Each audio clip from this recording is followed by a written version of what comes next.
Good morning, everybody. The best and the rest. Is the cognitive meritocracy driving us apart? A big, ambitious theme to kick off the Monday morning of conference.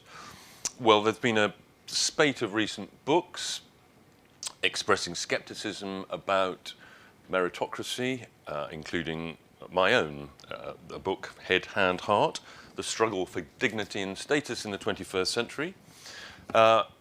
Meritocracy is held both not to be working sufficiently meritocratically and also working too well. But I think for us, we can come back to this meritocracy argument perhaps, but I think for us the question most usefully focuses on the big expansion of higher education in the last 30 years. And we got three very interesting people to discuss this theme. We have David Willetts, former Universities Minister and one of the architects of the current system. I've been arguing with David about these issues for many years. We also have Salma Shah, former Special Advisor to Sajid Javid at various departments of state, and Eliza Filby, a recovering academic and a writer on generational issues. So we're all going to speak for about 5 or 6 minutes on this issue, and then talk amongst ourselves perhaps a bit, and then invite some questions from you out there. We've had this big increase in higher education over the last 30 years. The results are in, and I think, in my opinion, they're rather disappointing.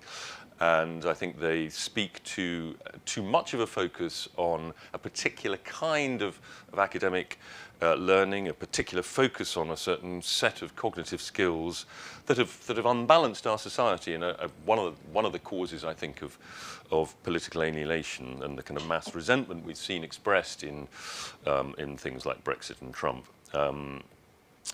There were great expectations laid on this expansion of higher education when it came to economic productivity, social mobility, and general sort of social harmony and progress. Well, I think we don't have the skilled and productive workforce that we had hoped for. We don't have the social mobility, partly because higher education has been thoroughly monopolised by the middle and upper middle classes. We have an economy which obviously lacks the vital level 4, 5 skills. Some of these can and are being taught in universities, but it's not necessarily the most effective way of delivering these kinds of skills. We also, I think, now have an increasingly large group of disappointed graduates, people whose expectations of high status, high paid careers in the cognitive professions has not been realised. We've seen a dramatic fall in the graduate income premium, particularly for men not at Russell Group universities in recent years, below 10%, I think. We've also seen about a third of graduates are still in non-graduate employment, anything from 5 to 10 years after graduating. And meanwhile, universities have seen declining academic standards and big sort of monocultural political biases, the kind of rampant activist disciplines and so on. And this problem is going to get worse. I mean, we've reached what I call peak head, because it turns out the knowledge economy doesn't actually now need so many knowledge workers. We've got artificial intelligence coming down the line. Meanwhile, we have these huge skill shortages for skilled trades, middling technical functions. Indeed, one of the reasons why the testing system, the pandemic testing system has said not to have been working very well is precisely because we got lots of academic scientists, but we lack the white-coated lab technicians. And if you look at the truth is that the expansion of what one loosely calls the sort of cognitive meritocracy, the kind of mass professional elite, if you like, has slowed almost to a halt in recent years. If you look at the standard sort of social class schema for the United Kingdom, is it 7 or 8, the ONS 7 or 8 class schema? The first 2 classes are the professional and managerial class, higher and lower effectively. That group formed about 35% of the working population back in 2000.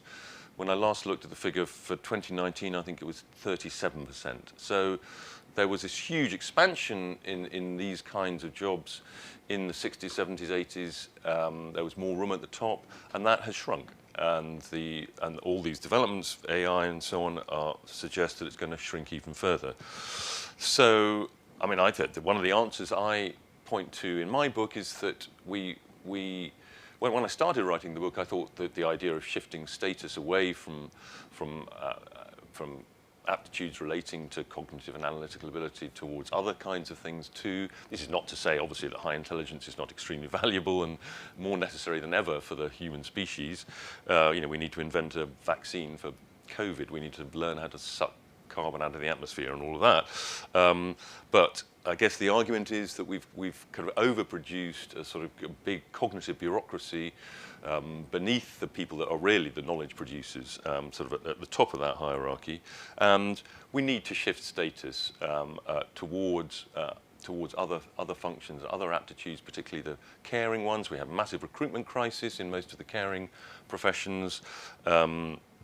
So we're going to have to do this. So, as I say, I started writing this book. I thought it was a rather idealistic notion, this shift in status. I think increasingly it's a necessity, and that to some extent it's going to happen anyway.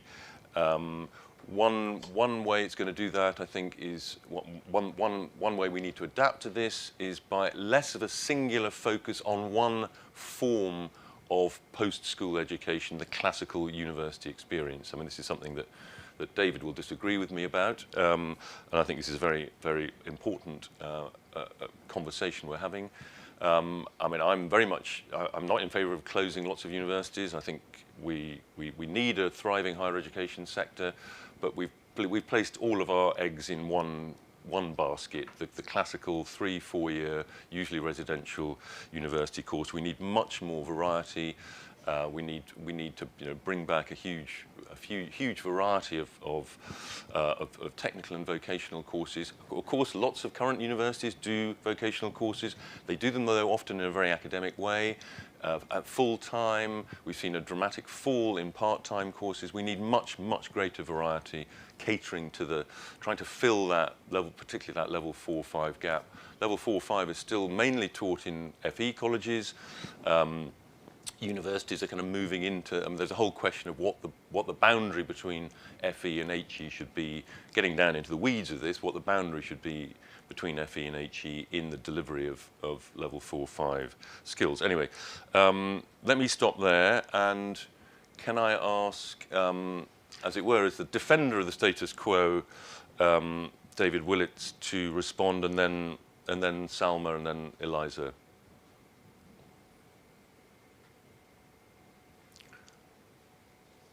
If David has disappeared, we may have to change the order.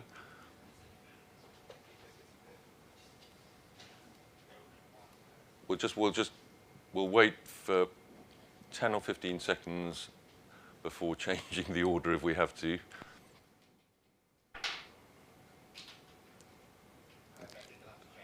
Okay. Well, do you mind, Salma, if you can respond first, yeah. and then we'll bring David in later.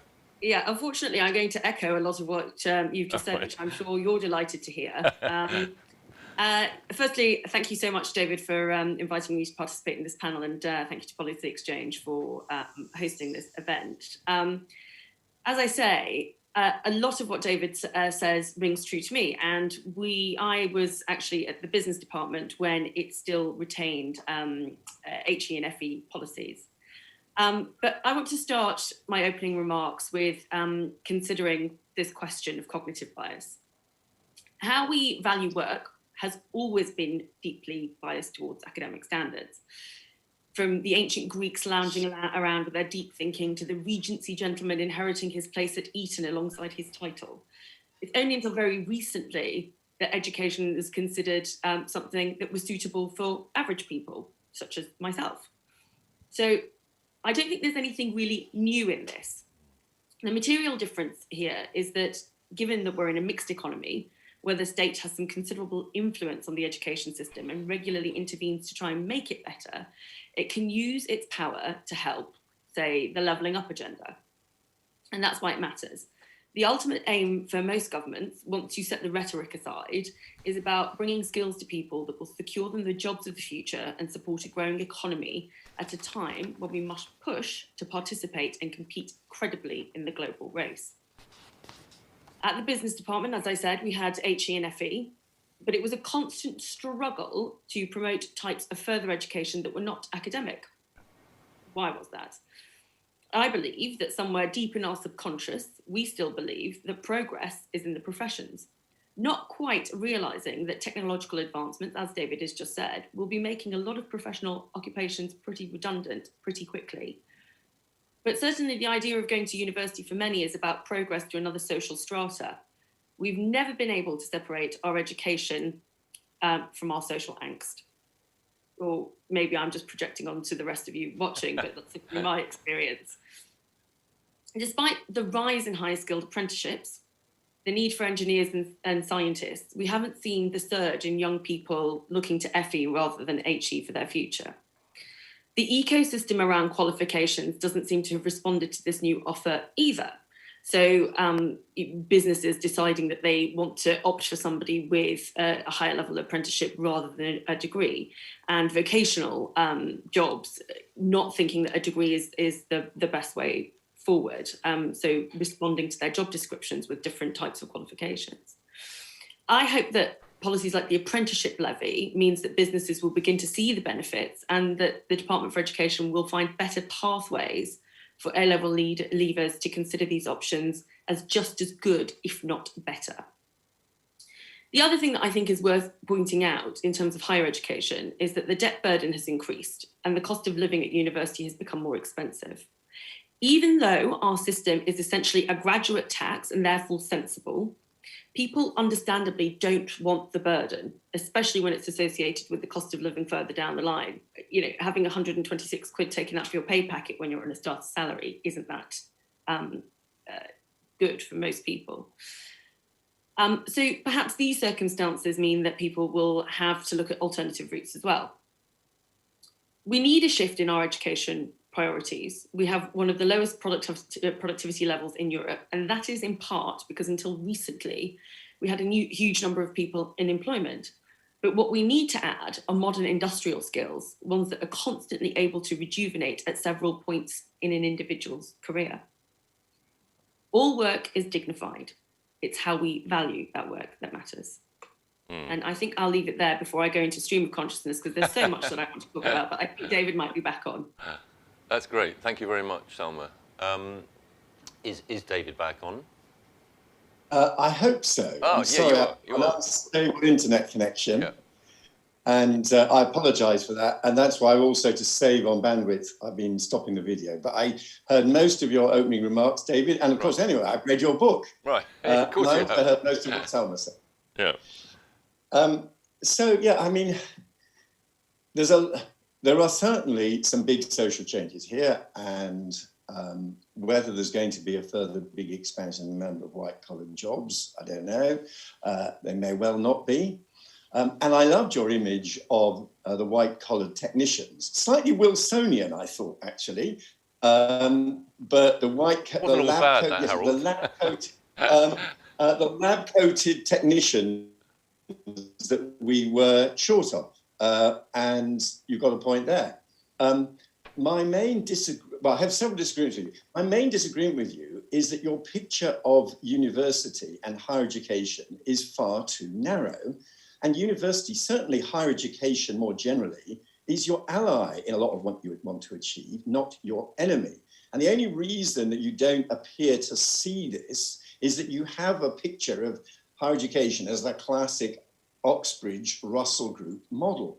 It comes in many different shapes and sizes. And if there's a status problem we have, it's the difficulty in getting people in the media and politics to value universities that aren't on the classic Russell Group model. Because I tell you, those white-coated lab technicians, insofar as we have any at the moment, they're very likely to be doing university courses, and they carry on, and they will continue to be the main route for recruiting them. They may not want to do the 3-year course. I personally think a lot of young people, as a transition to adulthood, do, but it certainly need not just be the 3 years honours course. And I strongly support what the PM announced last week of a better funding model for levels 4 and 5, not just level 6. And I'm still a liberal believer in young people having choices. If they want to get a level 4, level 5 rather than a full-blown level 6, they should absolutely have that option. This picture of that classic sort of academic education, nurses do some higher education, and a bloody good thing too. I have been at the University of Surrey. I have a great interest in satellites. I'm on the board of a satellite company. I've seen a guy sitting at a workbench with a soldering iron, constructing a new bit of kit for a satellite as part of his doctorate. The idea, in other words, that all you ever do in higher education is sit reflecting on medieval philosophy or reading textbooks, that you never engage with kit, you never have to engage with real human beings, that you don't do anything vocational, you don't do anything technical, is perhaps a picture of Oxford about 75 years ago. It's not a picture of the British higher education sector today. And when we turn to apprenticeships, and I agreed with what Salma said about higher level apprenticeships, but let's be clear, high level apprenticeships are high level because they usually involve a partnership with a higher education institution. And indeed, higher education, normally but not exclusively delivered by a university, was the original Tony Blair target. It wasn't 50% of people going to university. It was 50% of people going into higher education. The higher apprenticeships that Salma just praised are actually an example of the Blair target. I don't believe in targets, but I'm just pointing this out. The idea that we spent 10 years trying to push people into one particular model of higher education, even when it was a target under Labour, I think is a mistake. Then 2 final observations. First, about the Conservative Party and all this. As you said at the beginning, and it was a point you make that I completely agree with, you said higher education had in danger of becoming a monopoly of the middle classes. Let's be perfectly clear. There are many Tories representing constituencies in affluent parts of the southeast or affluent suburbs of northern cities where participation is already a lot higher than 50%. 60%. There are Tory constituencies where it's 60%, 65%. I don't observe those MPs going around their own constituencies saying there's too many people here going to university. And I used to have this argument with Vince. Vince represented Twickenham, which when I last checked was about 64% participation. I represented Havant, big council estate, large white working class group. Participation was 23%. Was I supposed to, my view was, if the only way an extra kid from Havant could go to university would be if one fewer kid from Twickenham went to university, the kids on the council estate in Havant would have a very long wait. So the political dilemma for the Conservative Party is this. If we try to restrict the total numbers, then we need actively to go round all those constituencies we represent in Surrey and prosperous parts of Cheshire and try to stop all those sixth form colleges proudly boasting of all their A-levels and their routes into university and say too many of you are going in order to create space for kids from the blue wall seats. The alternative, which is I've always concluded that there is such a powerful dynamic for expansion, is if we're not going to go, we can't, I think it's completely unacceptable to go to Hull and say 20% of people going from Hull, that's your lot, no more please. 20% is fine for Hull. Of course, 60% for Windsor, but 20% for Hull. If we're not going to accept 20% for Hull in the long run, the best and only way of doing it is providing more opportunities and more places in some form of higher education in a more diverse sector. And then finally, I have to just pick up Salma on what she said. I think she said in passing, £126 a month being deducted. Let's face it, you don't pay up front. It's a graduate repayment scheme. You'd have to be, I was trying to do the calculations. You'd have to be earning a hell of a sight more than average pay to pay back anything like £126 per month. You pay. I think I was just referencing my own repayment towards the end. That was mine. Well, in which case, I congratulate you on your fantastic career success in earning so much more than average earnings. Thank you. That's why I went to uni. Right, exactly. And so my view is, look, university comes in many shapes and sizes. It should be more diverse. The route to being more diverse is not to privilege the Russell Group.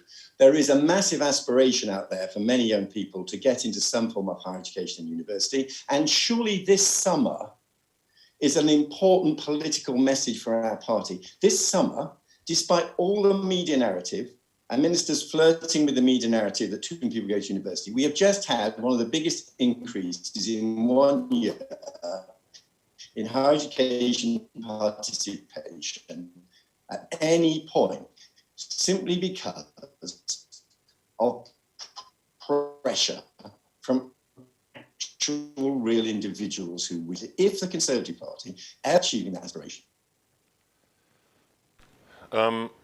Shall we, I think we better cut the rope on David there. Thank you, David. Eliza, over to you. Oh, have you demuted? Yes. Okay. As someone who's worked in higher education really for the last 10 to 12 years, my personal experience of working in universities have been as quite dysfunctional institutions, actually, a kind of unholy and rather tense relationship and alliance between those tripartite groups, which are the students, the bureaucrats, and the academics.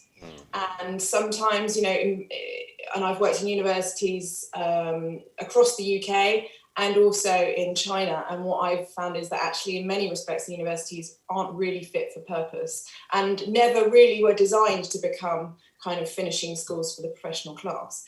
But I think I'd like to get back, if I may, to the central premise and the broader argument that David makes in his book. I read your book, Head, Heart, Hands, whilst breastfeeding my 8-week child. I have a newborn, my second child. And as a woman, breastfeeding and reading this book, I've really felt the kind of tension between using my head and using my heart at the same time. And I think as women, we find this kind of head, heart, hands division of labour inherent in our everyday lives. And I think it may not be driving us apart, it's certainly driving us mad.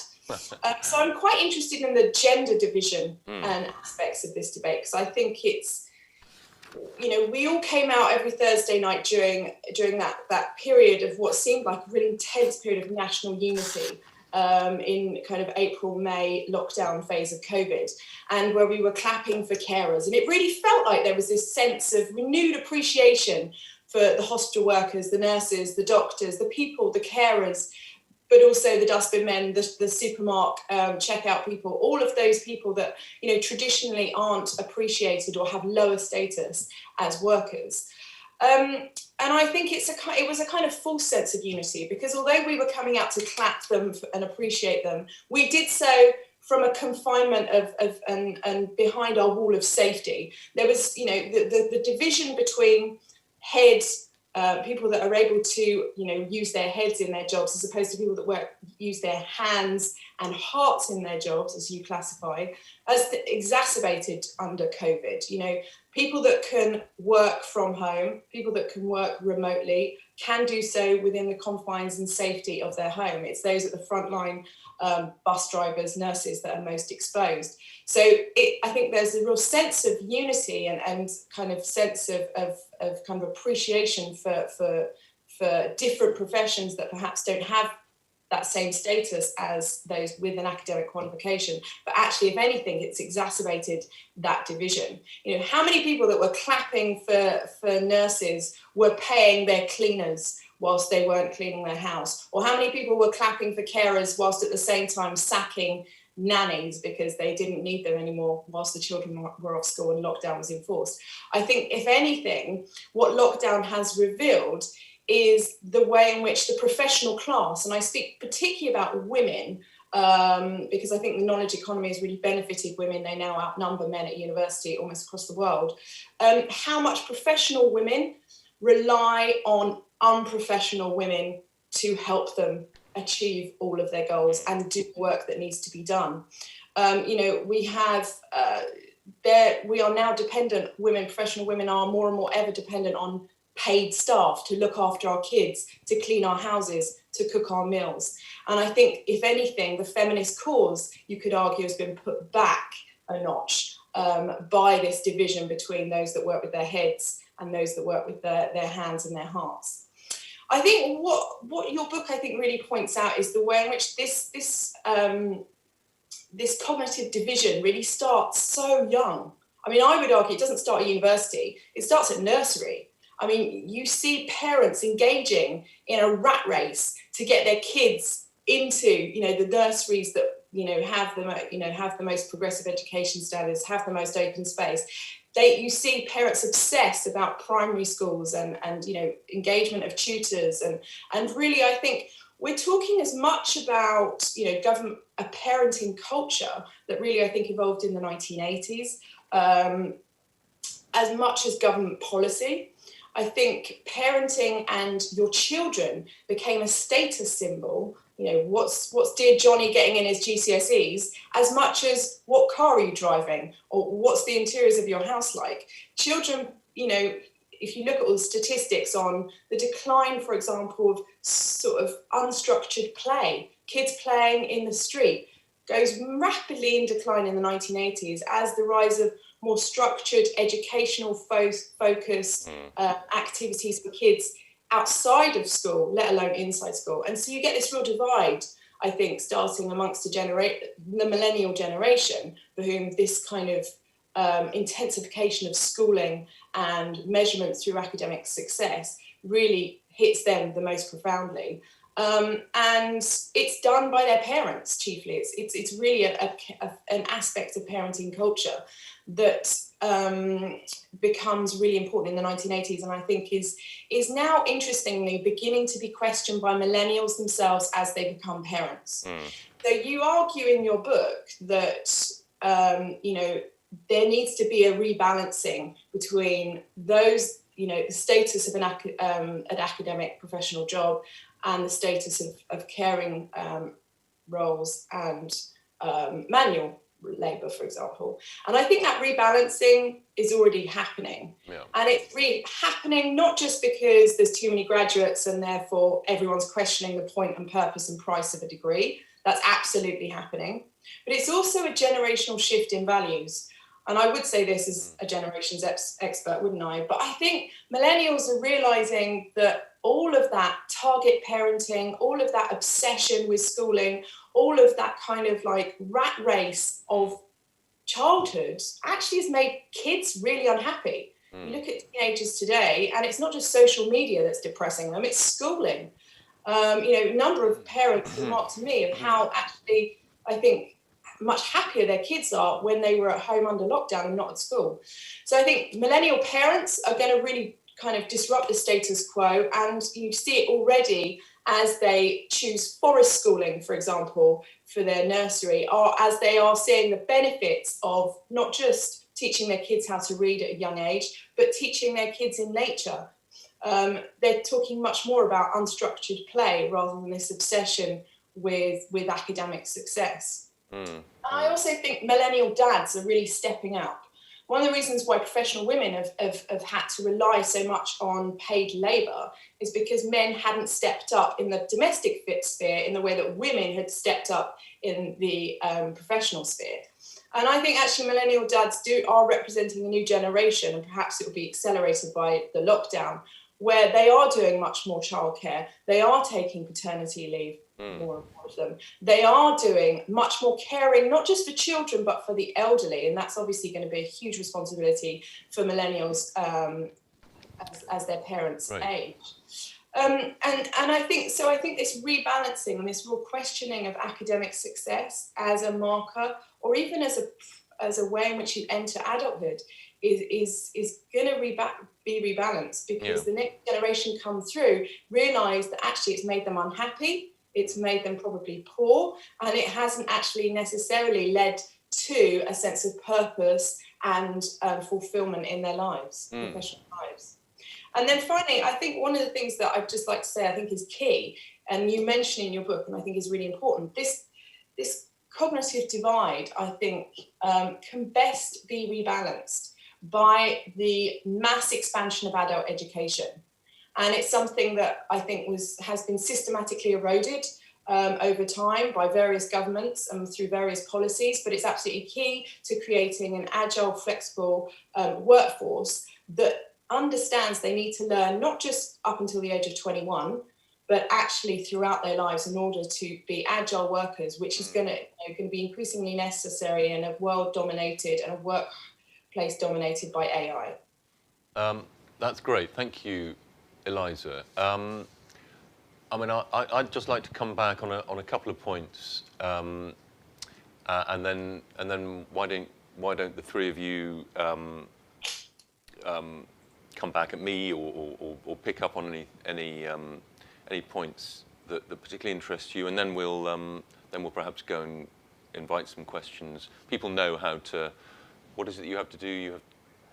You have to kind of raise the hand on the Zoom system.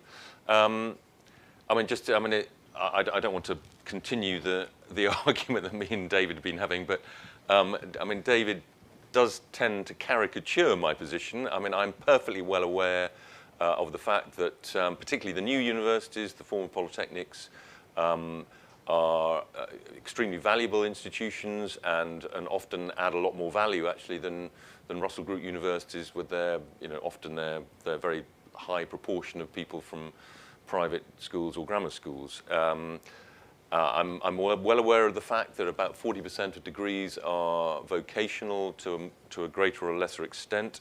My argument, though, is over the over-academicization of a lot of those courses and the fact that, I mean, as Eliza was saying, we do need much more, with the lifelong learning has been a cliche now for decades, and we've been reducing lifelong learning, partly because it was one of the very negative aspects of the 2012 fee increases that actually lots of people from lower income backgrounds, mature students from lower income backgrounds, their participation in HE fell off a cliff as a result of that. So we've gone backwards on lifelong learning. We need much more. I mean, I think me and David actually agree. Essentially, we need much more flexibility, much more fluid boundaries, many more part-time, level 4, level 5, and level 6 can all be done part-time and can be done at a variety of institutions, FE colleges or universities. And some universities, will probably specialise, become kind of applied universities. We will in some way go back to some variation, perhaps, of the old polytechnic university divide. And I don't think that would be such a terrible thing. I mean, we don't have to change the names. There's too much kind of status attached to the concept of a university. But, I mean, I think, it's a sort of false, it's the kind of kicking away the ladder versus, I mean, so I'm accused, or anyone who argues that we should be restricting entry to the very sort of highest academic universities is accused of kicking away the ladder. I mean, my response to that is partly that that there's a kind of narcissism at work. This is an argument often made by people who themselves have done very well, and they're essentially saying everybody should be like me. But I think that is a sort of false debate in a way, and it's really, I mean, there are two separate issues. There is the question of who should be selected to go into the very sort of highest level academic institutions, and what proportion of the population should be going. What is rational for the public interest? I mean, we can't send everybody to highly academic elite institutions. Somebody has to empty the bins and look after the sick. So, I mean, to the extent that this is a question of sort of fairness and class and all of that, it's to do with the prior issue of performance at secondary education level. Obviously, I mean, I think most of us would agree. We want the greatest variety of backgrounds represented. We want the clever people from disadvantaged backgrounds, obviously, to be able to travel as far as they can, if they have that academic ability, if they have that ability to flourish in the rigorous academic environment that our universities should be, and increasingly are not. The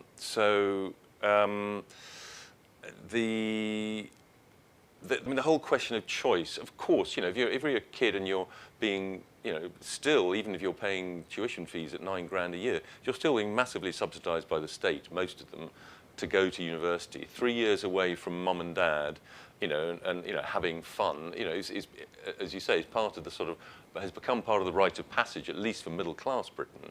And I think, that, you know, there is a question of whether the country can afford that, whether the kind of value divides that it has led to.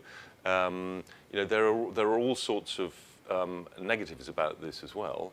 And the choice is not a free choice. You know, David talks about this choice. 40% of jobs in the British economy now are graduate only. I mean, the whole system has become a kind of sort of self-perpetuating sort of cognitive professional system that, and of course there are very strong arguments in favour, for example, of making nurses a graduate-only profession, so long as there are still other possible routes into it. I mean, I think there is a bigger question mark over whether policing, for example, should be graduate only. That's moving to graduate only. But I mean, we're going to end up with almost sort of all jobs graduate only. I mean, you know, thanks to the vested interests in all of the educational institutions that have this great cultural power in our society, and they are using it. But I think there is, as Eliza was saying, there is a pushback coming, and I think it is very important that perhaps, you know, and one of the great things about the German system, for example, is that lots of middle-class kids do apprenticeships. There isn't the same class divide in Germany when it comes to these issues, and we want more. You know, we want more people from more privileged backgrounds to start seeing other things as valuable experiences. You know, after schooling. I mean, just very quickly, finally. I mean, I really agree on the whole gender issue that Eliza was raising. I think that is. I mean, one of the criticisms of my book, and I think it's partly justified, is I didn't stress enough how, of course, the head, hand, and heart are of course interlinked in everything we do. I mean, you know, every human action is a combination of kind of cognitive, emotional, and embodied. But it is also true that there are certain jobs that sort of contain one or more of those aptitudes.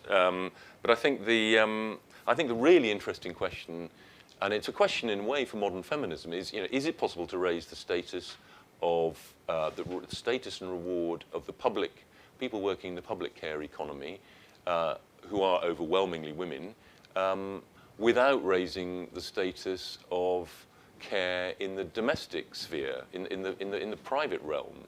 And I think it's not possible. I mean, I think it's not desirable to separate those two things. It's necessary in some ways to connect the two things.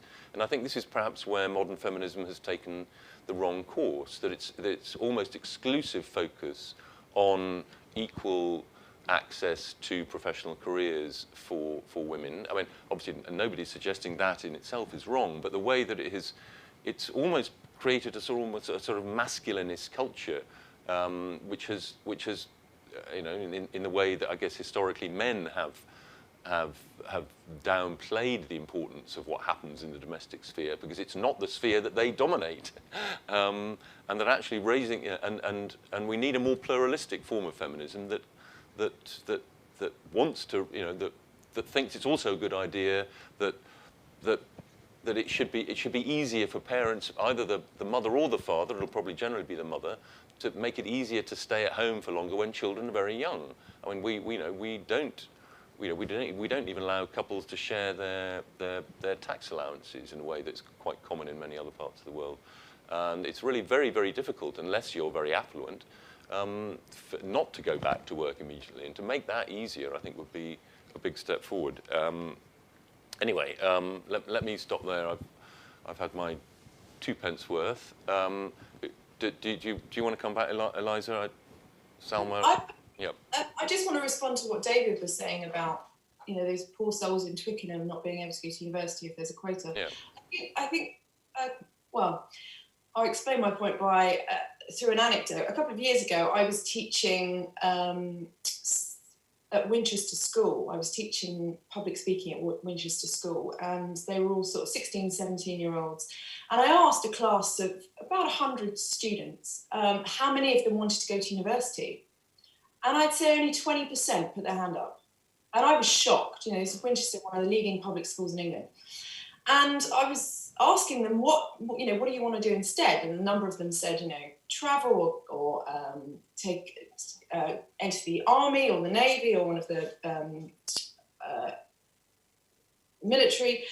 The majority of them said they wanted to be entrepreneurs. Oh, great.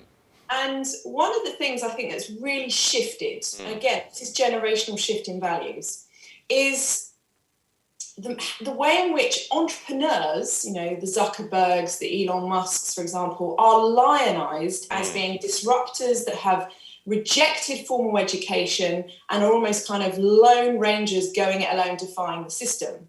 And it's a sort of sense, I think, of hyper-individualism, that you kind of reject this kind of lanyard lemmings approach to a career and go it alone. Had solo. And I think what's interesting is that the way in which actually the millennial generation are starting to see what a fraudulent system higher education is, and the statistics on graduate employment speak for themselves, but the idea of owning your own business, being an entrepreneur, is incredibly sexy to them, and actually much more available to anyone across the board. I mean, it helps if you have seed funding from mummy and dad.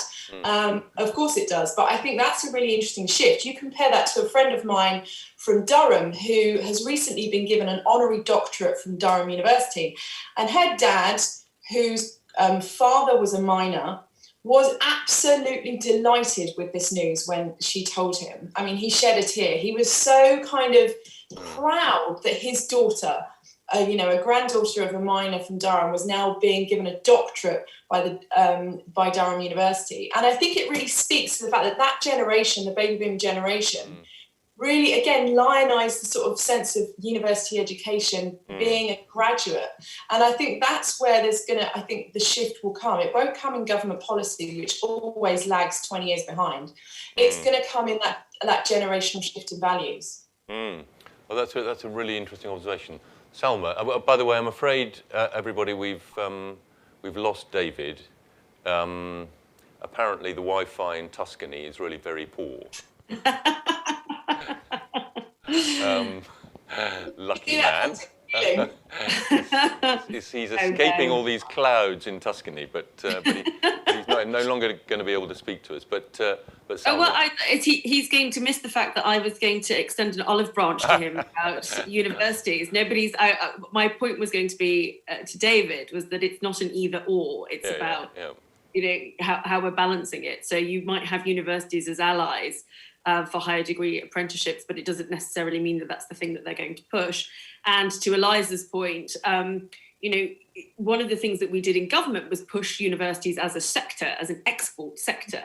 And it's undeniable that sort of chase for growth, it also has an impact on the way that those institutions function. And so to speak to your point about dysfunction, you can absolutely see that happening when you start to think of yourself as a commercial entity as well as an academic institution. I was really intrigued in terms of the generational stuff, and I don't want to take too long because obviously there will be some questions before our time ends. But I think you're absolutely right, Eliza, in saying that cultural shifts, government lags behind cultural shifts. I also think that there's going to be an economic shift. And COVID definitely exposed where our greatest needs are. So things like social care, for example, things like, cleaners, nannies, in terms of a professional individual's productivity definitely increases. And I certainly think that, if there was a big nannies union, they would be demanding a hell of a lot more pay now, because I would definitely pay double for childcare now as a consequence of having it exposed and having to look after a child myself, which, you think as a parent would be pretty natural, but actually it's not in a lot of circumstances. So I think there's also going to be a market shift that we should consider in relation to how we value work, because it's not just going to be kind of how we think about it emotionally. It is going to be what we are willing to pay for it. And I'm going to leave it there, David, whilst people ask questions. Let's just take. There are a few questions that are popping up. One sort of slightly technical question in a way, but I think an interesting one that how do we provide the next generation with the information on likely future earnings to exercise realistic, informed choice? I've always been rather puzzled by why we don't. I mean, I don't want to, Germany doesn't get everything right, but there's this little book you get in Germany called Aktuell Beruf. I mean, Beruf means job or profession in German. It basically kind of lays out for you. I mean, this is mainly presented to people thinking about doing apprenticeships, which is still about 50% of school leavers in Germany still do a traditional apprenticeship. And as I said earlier, it crosses all classes. If you're a middle class, even an upper middle class German kid, and you're not quite sure what to do when you leave school, you think, oh well, I'll do an apprenticeship, and at least I got that in my back pocket, and then you might do a degree further down the line. But they have this incredibly useful book, which is, I think, sort of updated every year, which tells you what different jobs and different professions pay, what they pay sort of 2 years after doing an apprenticeship, what they pay 5, what they pay 10 years after doing an apprenticeship, how many people do them, what the kind of trends are. And I've never understood why we don't have something like that here. And actually, the same book could also include details on the cost of different kinds of training courses. How much it costs to go to university. Well, we all know that because we all know about university. But how much does it cost to do an HND or an HNC or one of those level 4, level 5? How much does it cost to do a coding course? And what is your likely return from that going to be? I mean, this seems to be precisely the kind of job that for a government. I mean, this is it should be a relatively simple thing to do. It could be an authoritative sort of national book that is updated every year. So I've got a bit of a bee in my bonnet about this, which is why I selected that question. I don't know whether either of you have any thoughts on that too. I think it's an interesting idea. I think the difficulty in comparing the German model generally and the UK is that they are far more prescriptive and we are a little bit more rigid. And I think that there is an element that says that the jobs market, the labour market moves quite quickly. But to your point, it sounds like a very compelling idea. I've never seen it myself. I think what would need to happen is some real sort of structural changes in government in terms of the way analysis is done and economic analysis is done.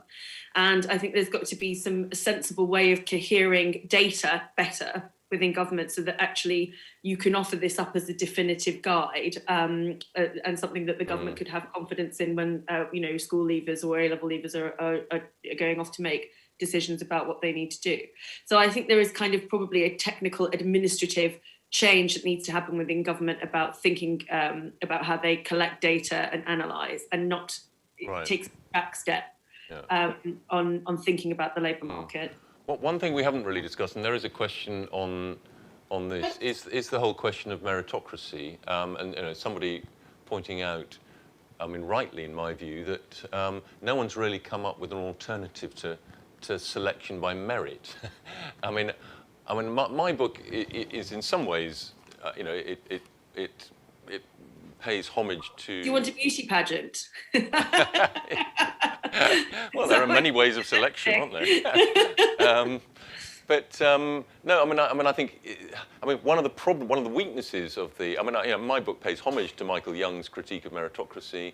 I mean, a society which is a competition that the most able win and many of the others feel like failures is not an ideal society. So meritocracy, I think, can never be an ideal, but it's a pragmatic labour market selection principle. I mean, because it's common sense, and even Michael Young acknowledged this. It's common sense that you want to select your most able people. I mean, this obviously applies particularly to top jobs. You want to select your most able, nuclear physicists to run your nuclear research program. You don't want a selection by lottery, or indeed how ugly or handsome they look. So if you're conceding the principle of selection for jobs by the relevant form of merit, I mean, in many cases it will be cognitive, then it sort of seems like quite a sort of subtle it seems like a slightly odd thing to be against meritocracy, but I think there is a distinction there, and indeed, it's sort of comparable in some ways to the distinction that Lionel Jospin used to make between being in favour of a market economy but not a market society. So one is in favour of meritocracy as a pragmatic labour market selection principle, but one wants to lean against some of the outcomes, by appealing to other kinds of principles and virtues. Eliza's looking sceptical there. Yeah, right. Well, thanks. And no, I think we have an illusion, obviously, in my view, of a meritocracy, partly because, and again, going back to the millennial generation, for whom I think this divide is most profound, between those that have a degree and those that do not have a degree, that's also exacerbated by another layer of division, which is those that have the safety net of mum and dad and those that don't. And I think that's the real divide within our generation. I count myself as a millennial. I think also I think we've spoken a lot about universities, but less so about employers. And I think there's a really interesting movement amongst the kind of Deloittes and PwCs, big corporations to employ school leavers rather than graduate leavers. And the reason why is something that is, really hard to get these days, which is loyalty. And they're finding, if they pluck these young people straight from school, they just demonstrate a much greater loyalty to the firm and are less likely to after a couple of years. So I think there's one, another layer in which you can assess an individual, their capacity to be loyal, but also this kind of illusory category called soft skills. Do you demonstrate empathy? Do you have an ability to communicate? Are you able to persuade or understand people's point of view? And I think these are things that are very difficult to measure within the existing academic framework, but are ever more increasingly prominent and important in a world dominated by AI. That's a really important point. I mean, one of the points I make in my book is that one of the reasons why the cognitive meritocracy has swept all before it in the last 30 or 40 years is that it seems to be easy to measure. It seems to be fair and easy to measure. Everybody sits down and does the same exam. You can count it. Whereas, and one of the things about care is it's a very elusive thing. It's a very difficult thing to measure. It's a very difficult thing to sort of capture and quantify. And indeed, one of my arguments, although I'm a meritocracy skeptic to some extent, I'm also arguing that the problem is not so much meritocracy itself. It's the over-focus on the cognitive. The cognitive prefix to the phrase cognitive meritocracy, and in some ways we almost want more meritocracy in the care sector. I mean, the example I always use is, the typical economist will say, if asked, why is it that people in care homes are so poorly paid? They will say, because anybody can do it. What they mean, this is an example of cognitive creep. What they mean by that is that cognitive qualifications are not really necessary for it. Therefore, anybody can do it. But we know perfectly well, you spend 10 minutes in a hospital or a care home, like in any walk of life, there are good carers, there are okay carers, and there are quite crap carers. But we don't have mechanisms. Same in the home. Sorry? Same in the home. Yeah, exactly. Well, I'm sure you're an absolutely excellent mother, but I mean, I think it's really important. I mean, for example, when I had my first child, my husband took our son to an event he was speaking at. Our son was asleep at the back of the auditorium. He woke up, and my husband took our son and started shaking him and kind of putting him to sleep on his knee whilst he delivered this lecture. Now, everyone in the room was amazed and praising him to high heaven as a dad. What a modern example of fatherhood, that he could take his son, his baby son, to work with him. Now, if I'd done that at a speech I was giving, or if I had my newborn baby right here now on a Zoom conference speech panel, I would be kind of criticised or seeing not wholly in control as a mother, being able to work, balance my work life and my personal life. I don't think so. Certainly not by policy exchange. Well, no, I welcomed it. I think men that demonstrate their caring side almost are given extra brownie points. Yeah. Less so than women. No, true. Your husband is just a virtue signaller. Yeah. But actually, just on there, there's another, perhaps, we need to wrap up in a few minutes, but there's a final interesting observation on this whole gender issue, and whether, it's something I touch on a bit in the book too, is whether we are going to see men moving into traditionally female occupations. Like nursing is, NHS nurses are 88% female, 12% male, and the male proportion has increased, I think, 1 percentage point since 2000. It's going up, but very, very slowly. Care homes, it's like I think 82% female. Primary school teaching, 85% female.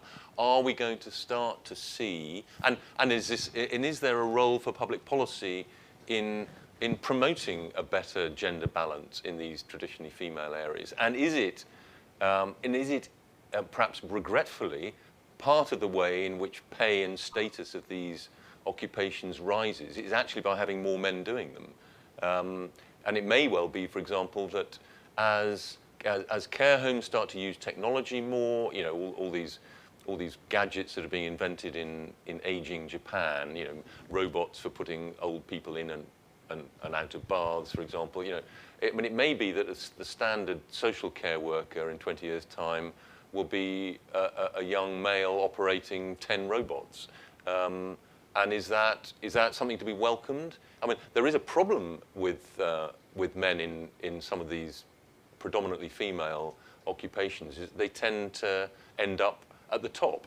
You know, there's the so-called glass escalator in nursing. You go to, you know, most hospitals, the people that are right at the top of nursing are often men. You know, men managing a huge number of female nurses. And that creates its own gender resentments too. Either of you have any thoughts on that?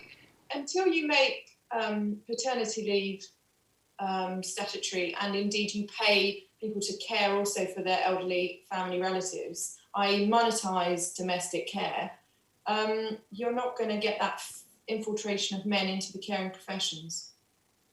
I think there's also an element to it that is so deeply rooted in terms of our gender biases and our social gender biases, that the fact that they're seen as traditionally female roles, I mean, they're traditionally female roles because men are not seen as people who are supposed to do the caring, that is low skill, low level sort of work, and therefore a woman is allowed to do it. And we've just compounded that over years.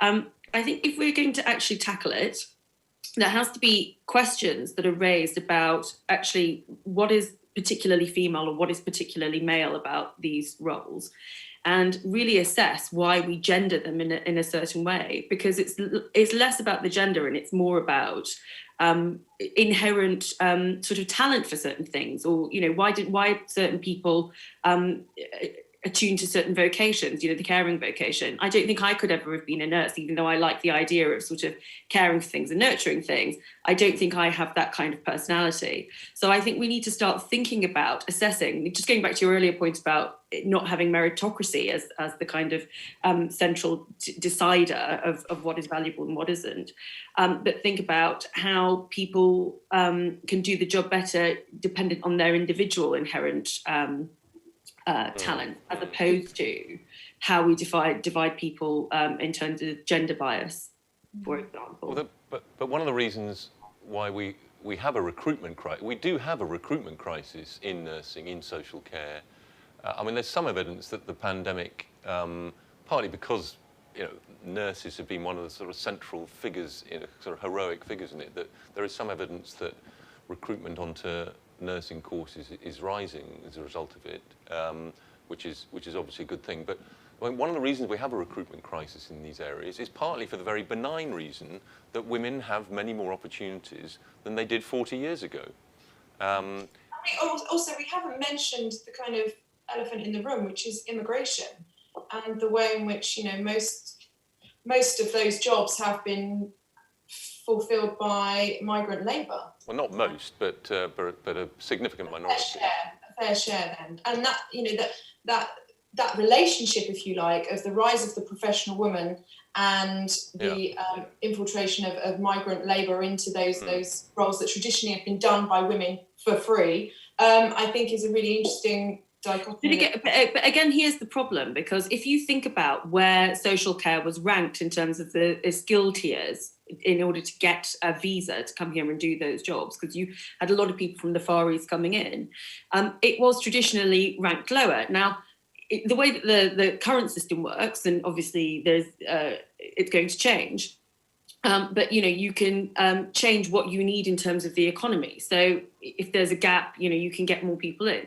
but it still doesn't deal with the underlying issue, is that how do we value it? So you can plug a gap with people, definitely, but if we take this cognitive meritocracy point, you're not actually saying that vocationally, here are a certain set of people that will be brilliant carers, and they will be great carers because they're naturally attuned to want to nurture and want to look after others. You still don't get that. You're just plugging an economic gap, and this is the central problem. If you're thinking about if you do it all through cognitive meritocracy, it doesn't matter who you get to care. It's just a body to do the caring. But the quality of care, that is not measured correctly yet. And also, just slapping a degree qualification on a profession doesn't inherently raise its status. I think a lot of it has to do with within the home and raising the status of domestic labour and caring for children, and particularly caring for elderly relatives. I mean, women are having fewer children, but the looming social care crisis is huge. The responsibility of looking after baby boomers as they enter old age is going to fall on their millennial children. Particularly as baby boomers have given their millennial kids so much money, support, and attention throughout their lives. That care reversal process that happens within the family has to happen. And that can't just fall on women. It can't just fall on millennial women. Millennial men have to step up and look after their parents. Which, as you say, they are doing actually to an extent that is not always recognised. I mean, the concept of the sort of committed father. I mean, now something like sort of 60% of men are. I mean, I think it's quite a demanding kind of 2 hours of domestic/child work a day. Can classify. And the rest, David. Yeah. All right. Okay. Anyway, I'm being told that we have to unfortunately wind up. It's been a very, very stimulating discussion. Thank you, Eliza. Next time we want to see your baby, thank you, Salma. And David is somewhere in his olive grove, so he didn't hear your olive branch. Salma. Can we call him two houses, not two brains? Yeah. 2 brains and 2 houses. He's got a brain in each house. It's not linked. He definitely went to uni. Anyway, thank you very much. And thank you, everybody, whoever is out there listening. Bye-bye.